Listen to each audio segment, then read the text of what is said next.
الحمد لله نحمده ونصلي على رسوله الكريم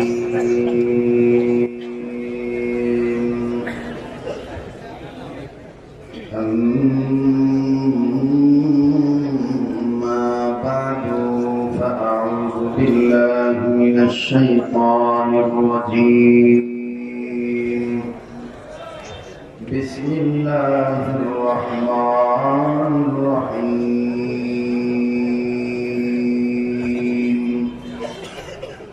ومن يعش عن ذكر الرحمن نقيض له شيطانا فهو له قرين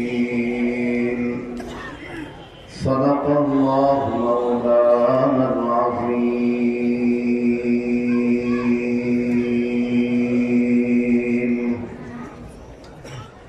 ইমান বড় মানুষ ইমান কি এতই সোজা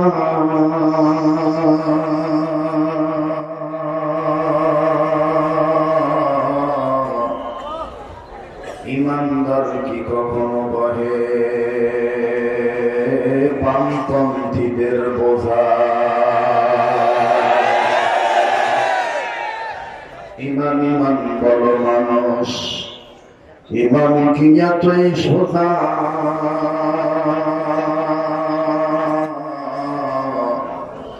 ইমানদার কি কখনো বহে শয়তানি বোঝা সমিথ্যক এই দুনিয়ায় পূর্ণ জারিমান শক্তি মানুষে চলাতে পারে ইঙ্গিতে আসমান মুসলিম আমি ঘুমিয়ে পড়েছি ডাকাত ঢুকিল ঘরে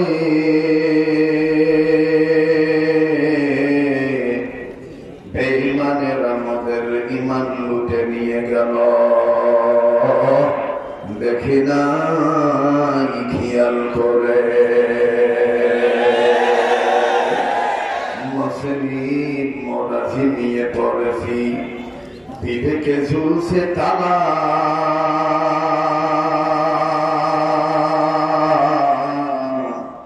তাগুতের ভয়ে রক্ত মদের শিথিল হয়ে গেল পাপে অন্তর কালা পুনর হামজেন চেবা হামজেন চে পরওয়াজ কবুতর বাজ বাবা اللهم صل على محمد وعلى ال محمد كما صليت على ابراهيم وعلى ال ابراهيم انك حميد مجيد اللهم بارك على محمد وعلى ال محمد كما باركت على ابراهيم وعلى ال ابراهيم انك حميد مجيد শ্রদ্ধেয় সভাপতি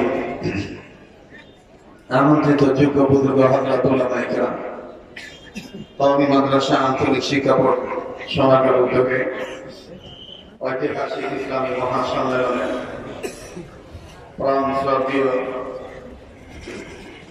জনাব সাহেব সাদর মুহতারাম হাজিরিন বিভিন্ন মাদারিস থেকে আগত আমার কলিজার টুকরা হৃদয়ের স্পন্দন আর তার আত্মীয় পরম স্নেহে ভবিষ্যৎ ওয়ারাসাতুল আম্বিয়া আজিজ তলাবা আমার পূর্বে যিনি আলোচনা করলেন আমাদের তরুণ ওলামায়ে কেরামদের যিনি রূপকার ভাষ্যকার যিনি আমাদের তরুণ আলেমদের বিভিন্নভাবে পরামর্শ দিয়ে থাকেন কিভাবে আমরা দ্বীনি কাজ করব কিভাবে আকাবেরদেরকে নকল করব যোগ্য পিতার যোগ্য সন্তান যোগ্য উস্তাদের যোগ্য ছাত্র হযরত আল্লাহ মুফতি সাখাওয়াত হোসেন রাজি দামাত বরকতুল আলিয়া আল্লামা মরহুম মুফতি ফজলুল হক আমিনী রহমতুল্লাহি আলাইহ সুযোগ্য জামাতা হযরতুল আল্লাম মুফতি সাখাওয়াত হোসেন রাজি দামাত বরকতুল আলিয়া আল্লাহ তাআলা হযরতের হায়াতের মধ্যে বরকত দান করুন। আমিন। বলেন আমিন। আমিন। সেহাতে কুল্লিয়া দান করুন। আমিন। আফিয়াতের সাথে রাখুন। আমিন। আমার পরেই চলে আসবেন বাংলাদেশ উলামায়ে কেরামদের স্নেহের পাত্র, আমাদের তরুণ আলেমদের যিনি আইডল, যাকে আমরা নায়ক মনে করি। কথা বলেন ঠিক কিনা? হ্যাঁ, কথা বলেন না কেন? শেখুল হাদিস ইবনে শেখুল হাদিস হযরতুল আল্লাম আল্লামা মামুনুল হক সাহেব দামাত বরকতুল আলিয়া আল্লাহ হযরতকে দ্রুত আমাদের মাঝে উপস্থিত করে দেন। হাজারো প্রতিবন্ধকতা পেরিয়ে আসবেই বাংলার পীর সিপাহ সালার। কথা বলেন ঠিক কিনা? আল্লাহ তাআলা হযরতের হায়াতের মধ্যে বরকত দান করুন। মুহতারাম হাজিরিন, এখানে গতানুগতিক কোনো ওয়াজ করার জন্য আমি বসেও নেই, আর আমাকে গতানুগতিক কোনো ওয়াজের জন্য দাওয়াতও দেয় না। ওলামায়ে কেরামরা এখানে আছেন, বড়দের মজলিস, বড়রা কথা বলেছেন, বড়রা কথা বলবেন। আমি বড়দের নকল করে এই 2, 4, 10, 5 মিনিট, বড়দের 15 মিনিট আমি একটু আপনাদের সাথে, বড়দের সাথে যে আমি আসি একটু হাজিরা দেওয়ার জন্য আসি। আপনারা খুশি না বেজার? বলেন খুশি না বেজার? মুফতি সাহেব হুজুরের আলোচনা থেকে অনেক বছর আগের একটা কথা আমার মনে পড়ছে, প্রায় 12 বছর আগের কথা। এর সময় আমি বলতাম, যখন ডবল বুশ বেঁচে ছিল, ডবল বুশের নাম শুনছিলেন না? কথা বল না কেন? ডবল বুশ ওই সময় বীর মুজাহিদ ওসামাও বেঁচে ছিল। আজকে কিন্তু প্রমাণ হয়েছে তালেবানরা জঙ্গি না। কথা বলেন ঠিক কিনা? এইটার আগে কিন্তু আমাদের দেশের গভর্নমেন্ট ভালো করে স্বীকার করেছেন, কওমি মাদ্রাসায় যারা জঙ্গি বলে আসলে কওমির সন্তানেরা জঙ্গি না, রাষ্ট্র বিরোধী না, এরা ওয়ার্দিনাল আল্লাহওয়ালা। কথা বলেন ঠিক কিনা? এটার প্রমাণ হয়েছে, কিন্তু আস্তে আস্তে আরো প্রমাণ হবে। হ্যাঁ, বাকির মুখোশ উন্মোচন হবে। কথা বলেন ঠিক কিনা? আমার ভাইরা, তো ডবল বুশের চুল ছিল কুকড়া কুকড়া। কি ছিল? কথা কম না কেন? চোপড়া কুকড়া। তো নির্ধারিত নাপিত ছিল, নির্ধারিত নাপিতকে ডাকা হতো। নির্ধারিত নাপিত এসে কেচি নিয়ে খুব ভালো হতো। আপনারা জানেন যে সেলুনে যখন নাপিত কারো চুল কাটে, ডাইরেক্ট কিন্তু চুল পোষায় না, মোটামুটি পানি দিয়ে এটাকে সাইজ করে কিছু আকার পাতার করে এটাকে ভালো করে, মানে চুল না খাওয়াইলে বেশি দরকার। কথা বল ঠিক কিনা?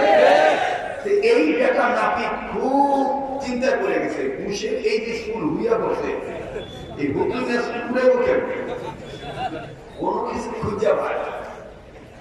এক পর্যায়ে 5-10 মিনিট চলে গেছে, তো বুশ বারবার বলতেছে, সমস্যা কেন আমার চুল কাটতেছ না?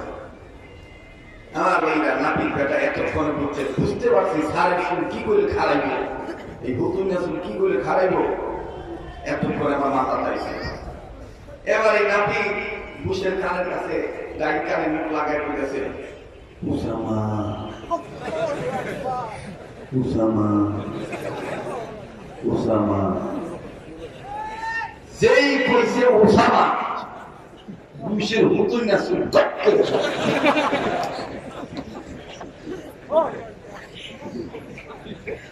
চুল খারাই। নাপিত এইবার কেচেন কেচেন করে কাটছে, আবার ভুলিয়ে তো আবার ভুলিয়ে বলে, আবার বাপ কাট মোবাইল না করে ওসামা ওসামা ওসামা। যে ওসামা কয় আর খারাপ। আমার ভাই, আমার বন্ধুগণ, একসময় তালেবান নাম শুনলেন সারা জীবন অকাম কুকাম করছে। হ্যাঁ, ও তালেবান নাম শুনলে কিন্তু জঙ্গি জঙ্গি জঙ্গি। আমি এই কথাটা দিয়ে বুঝাইতে চাইতেছি যে আসলে যারা নেককার বান্দা থাকে তাদেরকে বাতের জমের মতো ভয় পায়। কথা বলেন ঠিক কিনা? আমরা আমাদের বড়রা আমাদেরকে জঙ্গি করা, জঙ্গি মদত দেওয়ার নির্দেশ দেন নাই। আমরা বোমাবাদীর সাথে জড়িত নয়। আমরা তাহাজ্জুদ কেমনে পড়বো, কেমনে দাড়ি লম্বা করবো, কেমনে মিসওয়াক ব্যবহার করবো, কেমনে জিকির করবো, কেমনে নীলাকুলু ব্যবহার করবো, কেমনে কালেমা তৈবা শুদ্ধ করবো, কেমনে ইসলামী আন্দোলন করবো, কেমনে কাদিয়ানীদের বিরোধিতা করবো, কেমনে কাদিয়ানীদেরকে রাষ্ট্রীয়ভাবে অমুসলিম ঘোষণা করবো, এইভাবে আমরা আগাচ্ছি। আর আগানোর পথে কেউ যদি আমাদেরকে উৎসাহ মনে করে প্রতিবন্ধকতা সৃষ্টি করার চেষ্টা করো, সাক্ষাতের কথার সাথে এক করে বলতে চাই, রক্তের বন্যা বয়ে যাবে। অন্যায়ের কাছে মাথা আমাদের করতে হবে।